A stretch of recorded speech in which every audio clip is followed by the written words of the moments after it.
এটা দেখতে পাচ্ছেন, এটা হচ্ছে দক্ষিণ খাল্লার দয়ের পাড়ে একটি শিবলিঙ্গ মাটির তলা থেকে উঠে এসেছে। এখানে কাজ করার সময় পুকুর খোদাই হচ্ছিল, সেখান থেকে খোঁড়ার সময় মাটির তলা থেকে শিবলিঙ্গটি উঠে আসে। তো এখানে সবটা ভিডিও দেখা দেওয়া আছে, নাকের মতো একটু আছে, দেখো ঠিক আছে।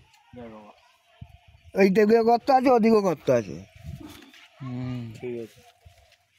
তো উঠবি তো, উঠ। এই টাকাগুলো সব কিসে এটা পাথরের নাম করে নিয়ে এখন নাও। কোথায় রাখবো টাকাগুলো?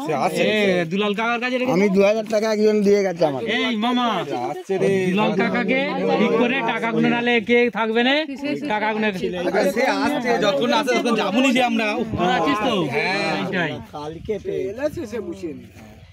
সে আসছে যতক্ষণ আসে আমরা যাবো না। যাবিনি তোরা। হ্যাঁ বিরাট মন্দির হয়, বিরাট মন্দির সবার উপদান আছে। হ্যাঁ হ্যাঁ হ্যাঁ, লোক প্রচুর আছে। আমি সেই আমাদের ওখানে বলছে, আমি সে মনে করলে পাথরে উঠেছে নাকি?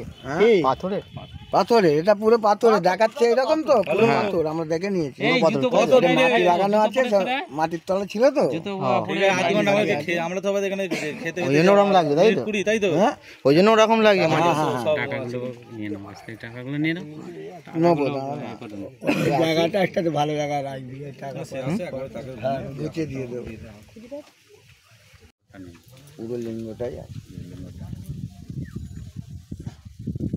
মুখের আকৃতি নেই বললে হবে। হ্যাঁ, চোখের আকৃতি আছে, হ্যাঁ, চোখ আছে, নাকের আকৃতি আছে, পুরো বোঝা যাচ্ছে। এইখান দিয়ে এই অ্যাঙ্গেল দেখলে বোঝা যাচ্ছে। যারা চিনবার ঠিক চিনে চলে কিনে গেছে। চলে গেছে। হ্যাঁ, যাও সিমেন্ট দেগা ও লোক বললো যা মন্দির হোক, আমি সিমেন্ট দেবো। সিমেন্ট দেগা কন্টাক্ট হয়ে গেছে মা, শুধু আমার কাছে যাবে।